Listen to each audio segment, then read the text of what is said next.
Let me just begin by asking, Richard, how did the project come about? How did you get connected to Andy? Did you have a correspondence with Los Angeles before this project? I didn't at all. I was going to do an exhibition on the idea of visual space in art, and I was working with Ed's New York dealer, and he said, "You've got to work with Ed Moses."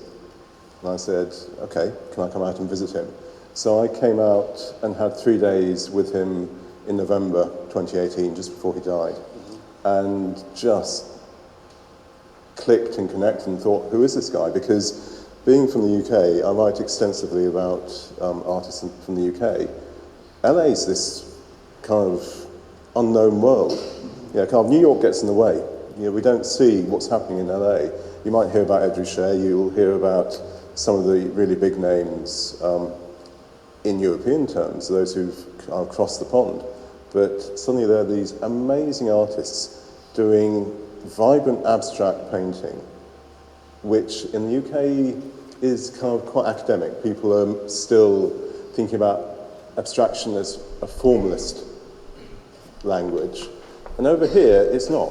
It's vibrant, it's alive, it's current, it has energy, and that's all the things which I'm interested in painting. So I met this guy and said, I've got to know more. And then when the opportunity came about to do a book, I think Andy and the family said, well, let's look at this guy, because I come with a different vision. I come beyond the myth, as it were, looking, you know, without the kind of history of LA painting, but looking at the work. One of the things that struck me as I became more and more familiar with his early work was how against the grain Ed was in what he was doing in the late 50s and early 60s. You come out of abstract expressionism and the pop art movement, lots of color, huge paintings, very gestural, and yet when you look at Ed's early work, it was very intensely tight graphite drawings, and often the scale was very small. But you go back before that, and he was doing abstract expressionism. Yeah. You go before that, you see the boardwalk paintings. And I think it's something Andy and I have talked about is, I'd love to know what Andy thinks, it's about mark making. With Ed, everything seems to me, from the very beginning, about the mark.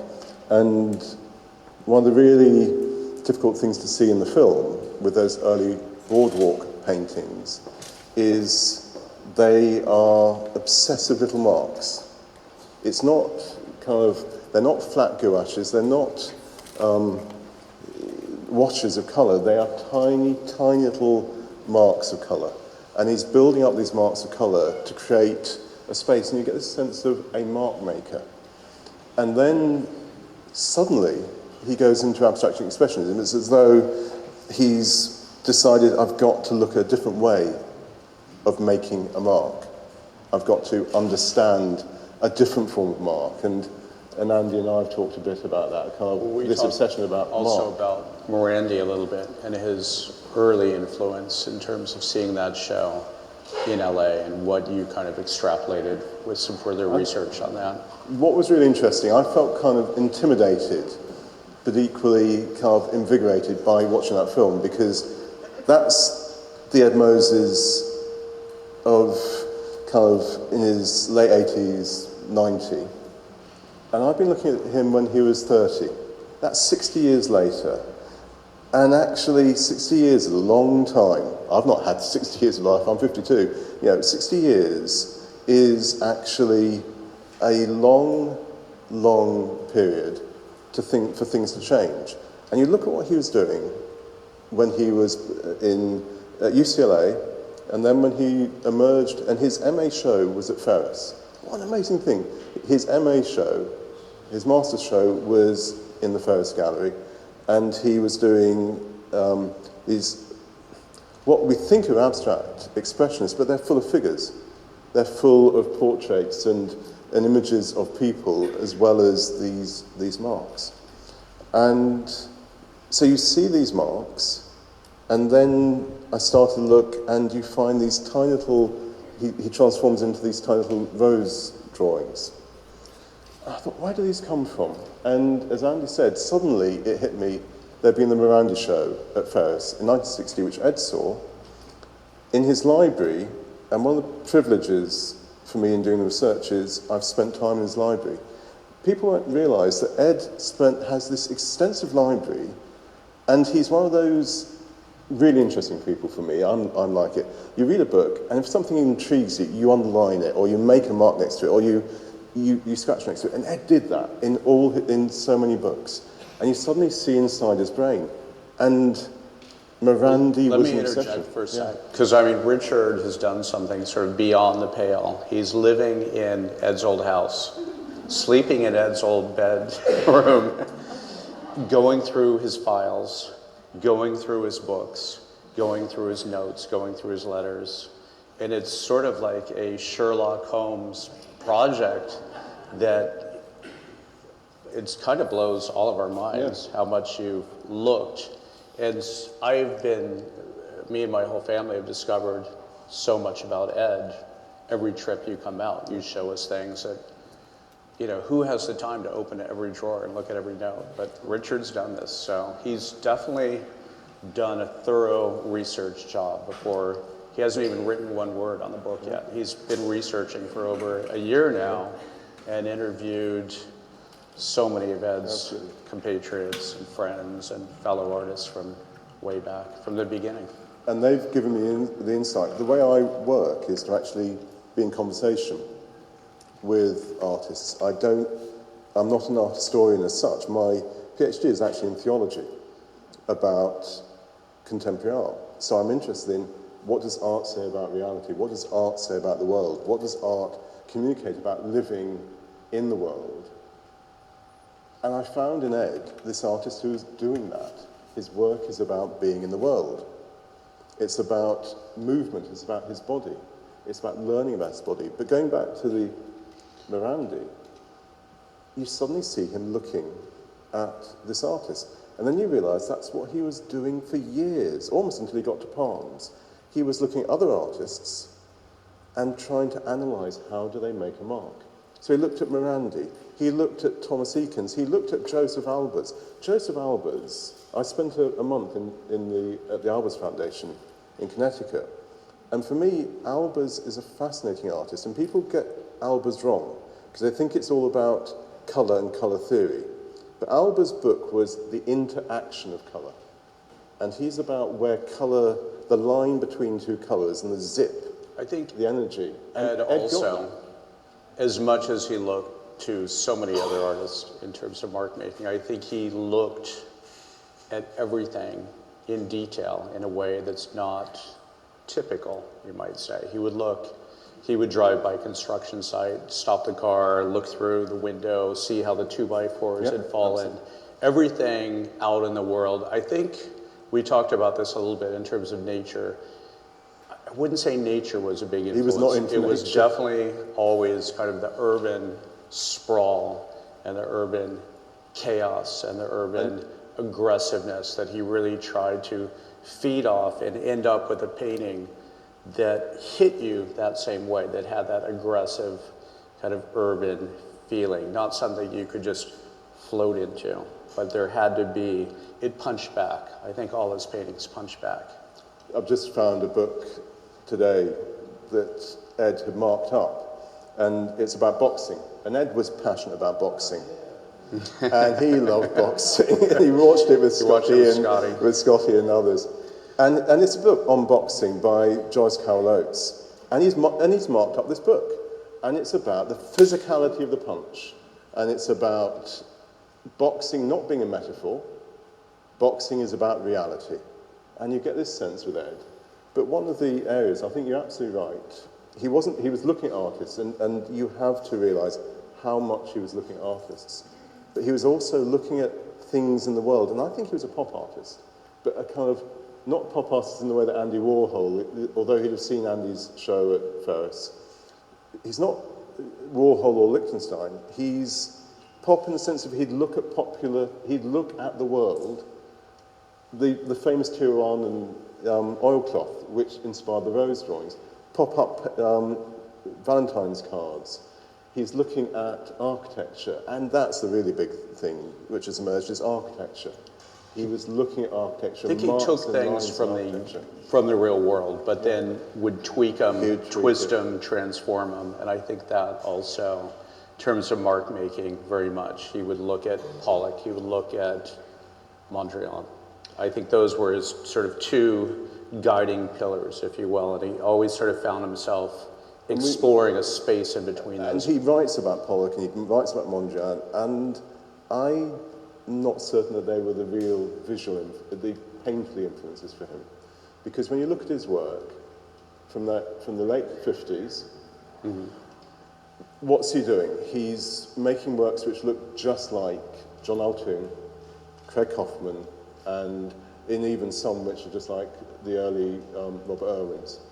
And he's looking at those rather than the New York. So he's looking at the New York abstract expressionists, but he's making work, which is, in a sense, it's back to the boxing. It's him and his buddies in Ferus going, okay, Right. who can make the best painting? But I think he would only take fragments, and then he would tweak them and twist them, and then end up in a completely separate type of space. Absolutely. And the thing with Ed, he talks about looking for the magic. And the magic, I think magic's the wrong word. He uses it, and so it's an important word to use in terms of Ed and his work. He's looking for that magic spark, something which sets him alight. We saw it in that interview. He's looking for that thing. He talked about the Sublime. We'll come to that later. I think there's other ways of looking at it. He's looking at magic. I think he was really about wonder. He just lived in wonder of the world. And the reason I say that is there's something about wonder and its relationship, and there are books about this in philosophy, about wonder and the rainbow. And that sense of the early man who'd see the rainbow and say, what is this? And trying to understand it. And so the Greek scientists and philosophers trying to understand what is the rainbow. And they got quite close to understanding how a rainbow exists.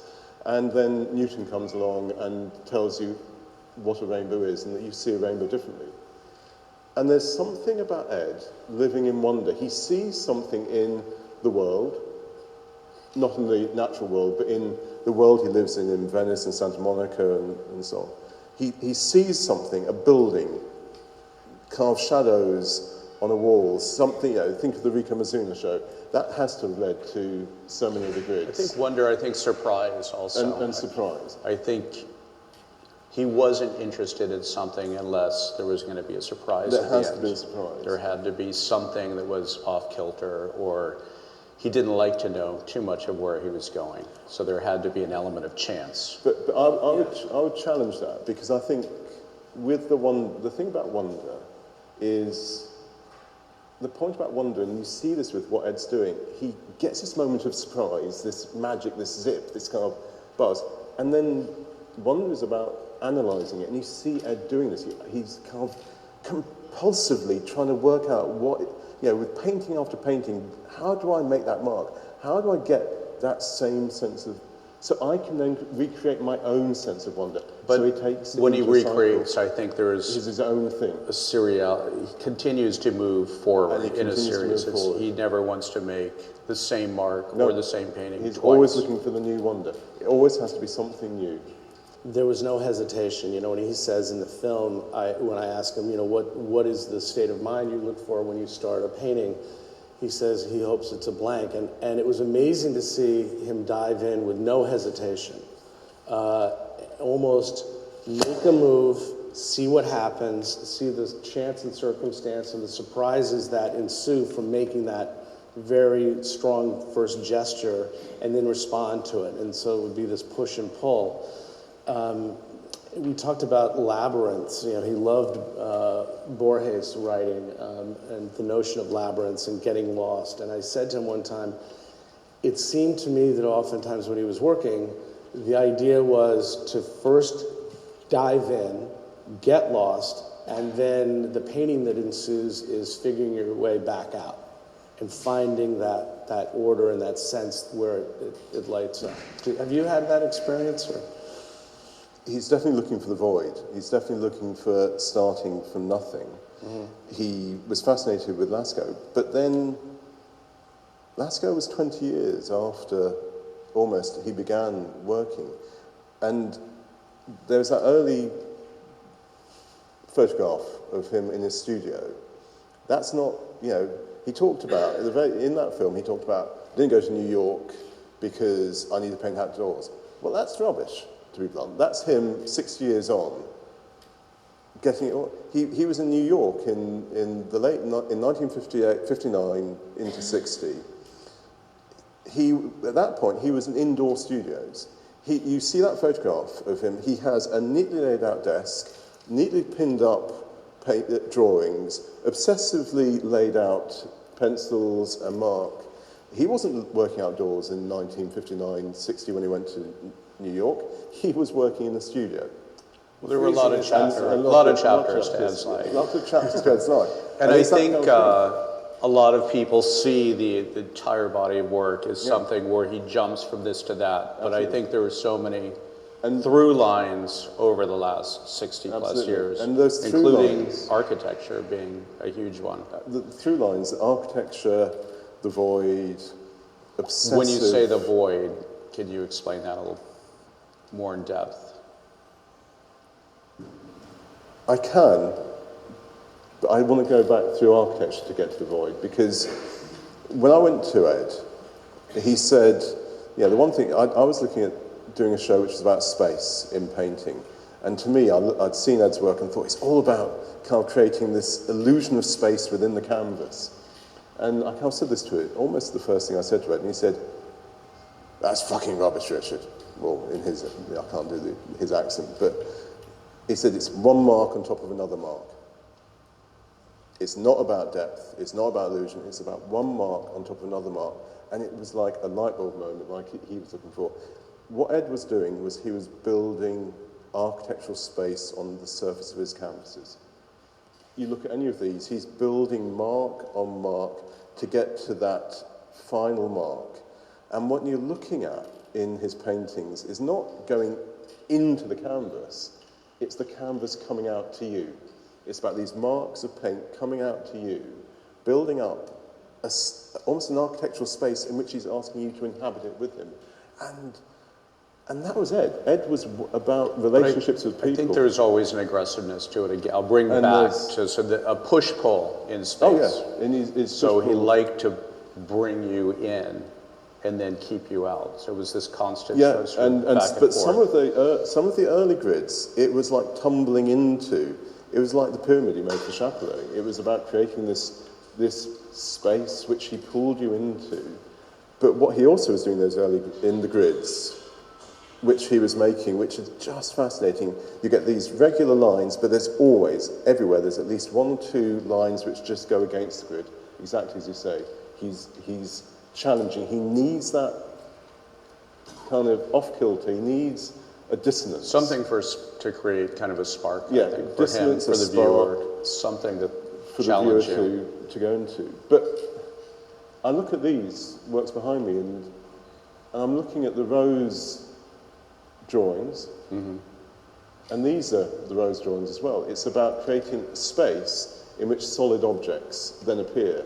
So whether it's a mark, whether it's the little grid lines he puts in, all the way through, you're looking for themes. It's a theme about space interrupted by solidity.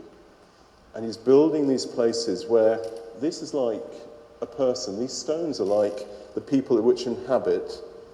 They're like people which inhabit architecture. And Ed's creating in a painting architecture. And in the 70s, he was making architecture. And in the do you early want to 60s, talk about the Chapelet? So the Chapelet, I went and visited the Chapelet winery, which he did from 67 to 70, I think. And it's like looking at one of his paintings. The roof is a diagonal lines. You go into the space, and it is mysterious. It's got light coming in from different directions, these falls of light which come at different diagonals. It's like entering into one of his paintings. But then he was also building walls of wood, 2x4 timber, which he would have upright, and they were like his diagonal paintings.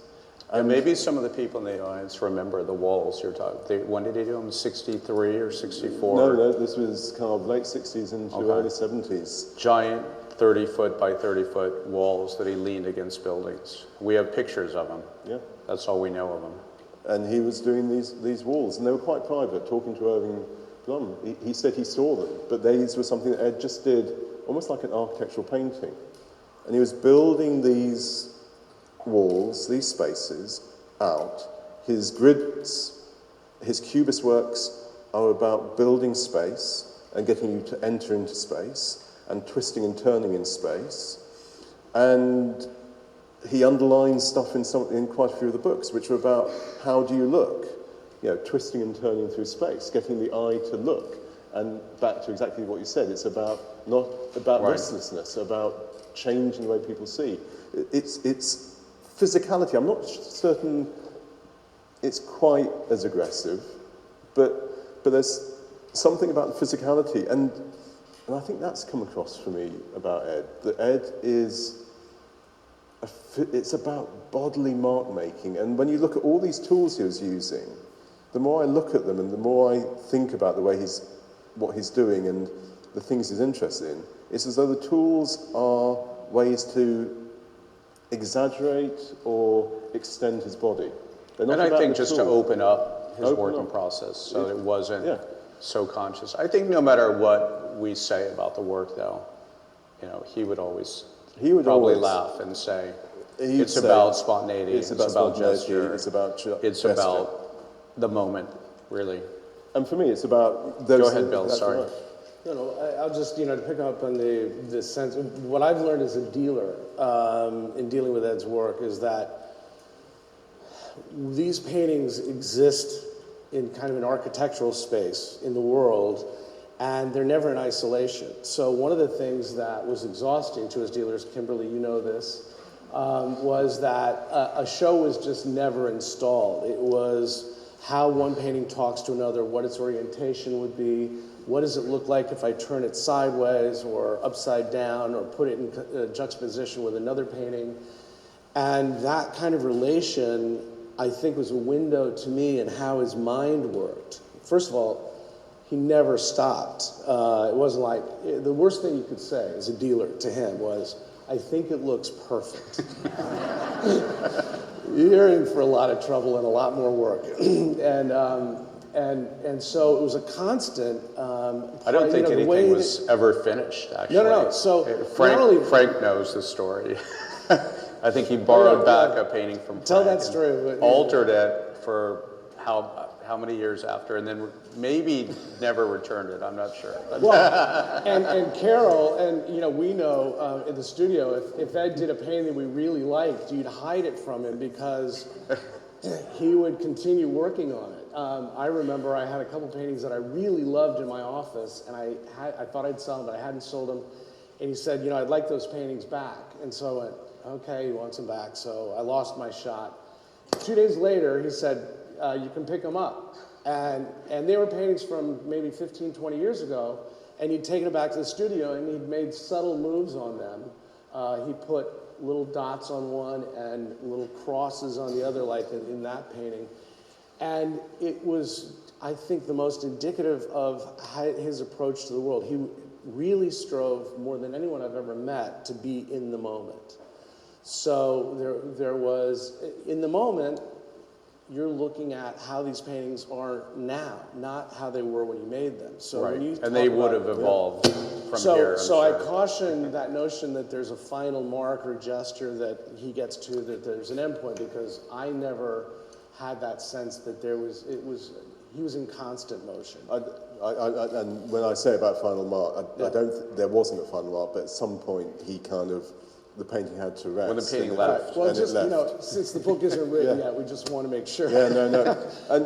I'll also say, just one little anecdote that was exhausting for me. When we had the Moses at 90 show here in the gallery and at the old Santa Monica Museum space, he was by that time getting around with a walker, and he would have the walker and then he'd sit in the walker. And it was really great for me because I could keep up with him.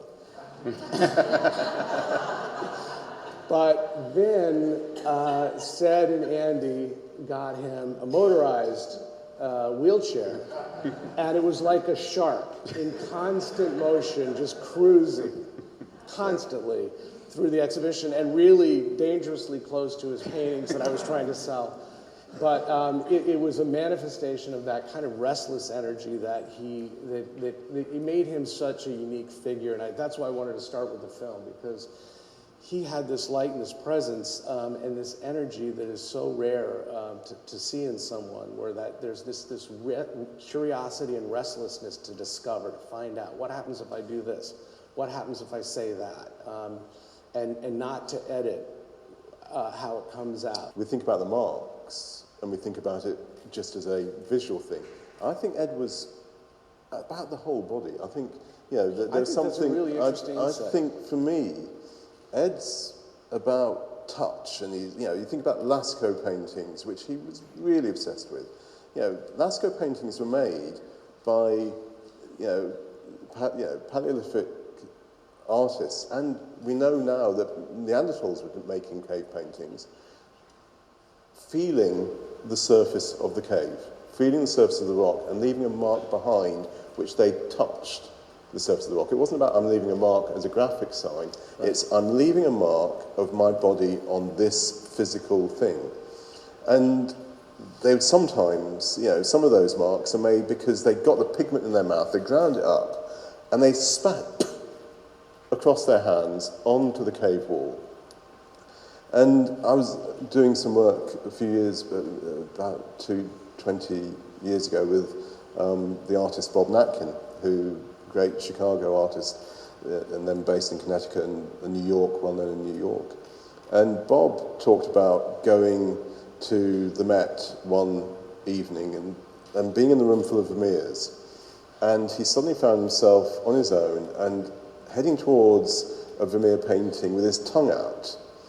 And he kind of said, what the hell are you doing? And he said, I just realised I need to taste that painting with the tongue of my eye. And I think there's something about Ed with that. I think Ed wanted to taste paintings. I think he wanted to touch them. I think he wanted to, I look at these paintings and I don't just see Ed making a mark with his hand, directing. It's Ed physically engaging with the world. But I think that was more than even with just painting. Yeah. I think every aspect of his life he had to get down and dirty. It's like all the car stories. I think for Ed, he needed to buy all these cars because he needed to get the pure essence of what it is to drive. And no car could give him the pure the one single essence of what it is to drive. He needed to find it from... It was like with Ed, with his paintings, all these different series, is because it's like he needs to understand things and he looks at them like going a sculpture. He's just turning around and each aspect gives him a different insight, and he wants to devour each of those different insights. I see it about exploration, though, really going in and exploring every possibility. And it's just different words: explore, devour.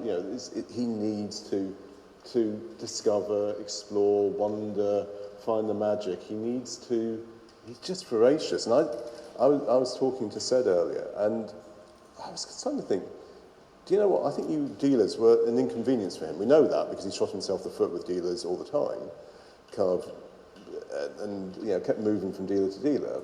But I think part of it was shows were an inconvenience because really he wanted to be making work every single day, and having a show, what it offered him, and this kind of getting people to pick it up. He made me pick up paintings, turn them around when I went to go and choose my show. Well, Moses at 90, I think, solved his problem, right? It was up for 9 months, and he came up every single day. A little bit, Richard, because what I saw from Ed, what he really wanted, and this was true almost for every dealer I know, he wanted to be exhibiting all the time. He definitely wanted the works out there in the world, and when we were able to extend that exhibition at the museum, he'd call me up every day, every morning, and say, I've got some new ones for you to see, or even more often, I'd get a call from Carol or from Manny or Andy, and they'd say, Ed's coming up with 8 new paintings. and I'd say, we just hung the show literally yesterday. We spent the entire day rehanging it. What do you mean 8 new paintings?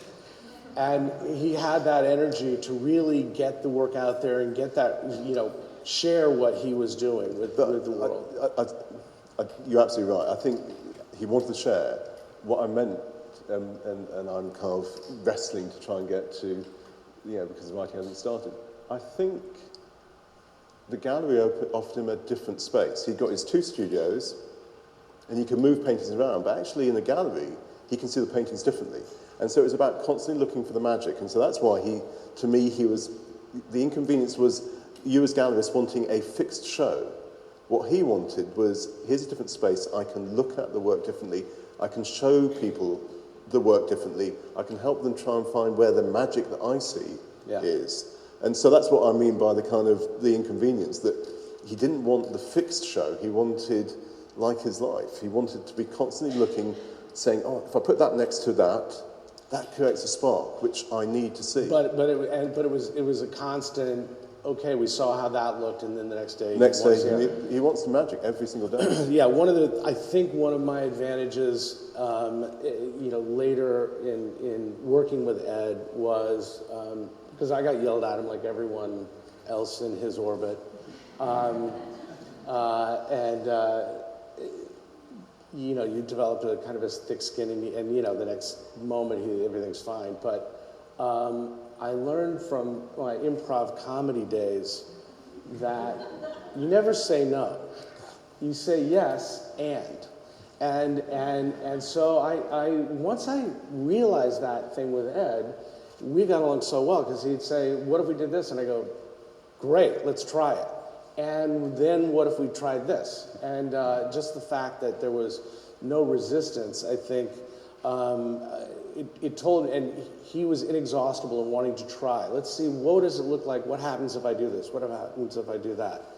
The thing I never figured out, and still don't have any idea of, is what his guiding aesthetic decision-making process was as he did these very powerful paintings.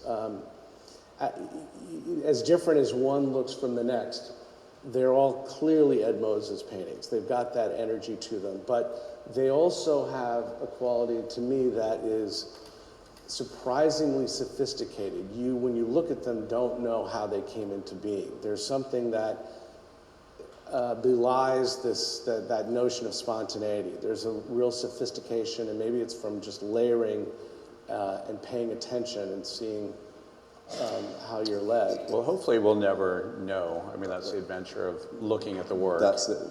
I purposely, people say, well, how did he make that? And I go, how does a magician do their work? The magic is in not knowing and being kind of spellbound by it. What he was doing, though, found a piece of, there's bits of pieces that he wrote. And occasionally he'd write in the back of books little thoughts. And there was one which I found a couple of days ago, and Carol and I Ed's handwriting is awful. And you get about 50% of it. You then hope that you've got 75% of it by guesswork. You know you're not going to get 100% of what he really wrote because you're just in the land of kind of hieroglyphics. But there was something he wrote, something about what draws him and fascinates him with painting is paint being applied to a fluid surface. And then the work is then recognizing the mystery, or kind of words to that effect, kind of recognizing when this works and becomes a painting. So it's that kind of throwing it out there, trying things, and then stepping back and looking. And that was one of the real processes of Ed's working life, was he'd make these works in a huge flurry in the morning, as Andrew was saying, and then he'd go off after lunch, he would socialise with his friends, he might, do other bits and pieces in the afternoon, and then he'd go back into the studio in the evening, wouldn't he, and he would look at the work, he'd turn it upside down, he'd have people around, and he'd get them to turn works around, and that's where he was looking for the magic. So it was as though he needed to just put it out there, step back from it, look at it with fresh eyes, and then go, okay, does this work? Is this a painting? Is this got the magic? Oh, there's something there. Okay, I want to work with that. And I think what's really interesting in the later years, you start to see paintings which are like magnifications of earlier works, where it's as though he's zooming in on little aspects of the grids or well, again, I think it's just trying pretty much every variation. He's trying every variation, but also to see what happens. Yeah, he tries the variations, and then he says, "Okay, I really like that in that painting. I'm going to take that and see what happens if I." But as he's trying every bigger." variation, I think he's very spontaneous in the moment too. So One of my there's sort of- favorite things is when he started painting with his walker and dipped the wheels of the walker in paint. And those two paintings in the back on that left-hand wall, those lines are made with his walker. And I just, everything, it was that confidence and that sense of mastery where everything became a tool and a vehicle for expression. So one of the things which you, going back to this architectural space which he was building up, going back to these paintings, going back to any of his paintings, one of the things which really connected for me, and he talks about the Sublime in that talk, one of the pieces of writing I've done was about Anselm Kiefer for the Royal Academy. And Anselm Kiefer is often thought about as an artist who deals with World War II, German kind of guilt and so on. But when I went into Kiefer's studio, what you see is something very similar to what I found in Ed's work. You see these huge swathes of abstract mark and physical stuff, punctuated by these things, the objects, this kind of moment. And looking at Ed, I thought his work is about the void punctuated with the kind of physicality of the world. And then going through his books, he was reading up about Franz Klein. He was reading Buddhist and Zen. He was also reading people like Umberto Eco talking about spirituality. He was reading Thomas Merton. And underlining it, those are the books which are most underlined. And he's looking for the ineffable. He's looking for the void. The void is a space. He was terrified of death. Absolutely terrified of death. And on one level, as you've said to me, he thought there was nothing beyond. And that's what terrified him.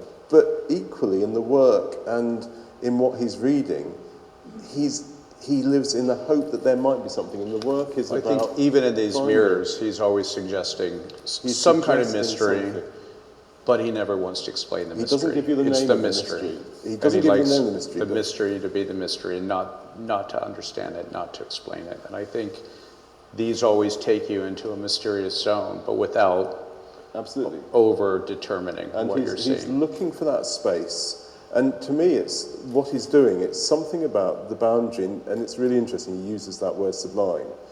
Philosophers get really messed up about the distinction between the sublime and the beautiful. Now, I wouldn't use the word beautiful with Ed, because I would get slapped by him, by his spirit, for using the word beautiful. If it was too beautiful, he'd make another mark. With it. But there's something about, if you take away the word beautiful, but what beauty is about, which is about the concrete, it's about this world of atoms, that we exist in an ocean of atoms where, this physical body here is no different to the space, the atoms in the space out there, other than for a different density, a different density of that matter. And it's this boundary between the sublime, which is this space where it's the looseness compared to the coagulation of I think in Sublime you also have a notion of terror as well. Terror and awe and fear, because you look at something which you cannot touch. And so the words awe and terror and fear, all associated with the sublime.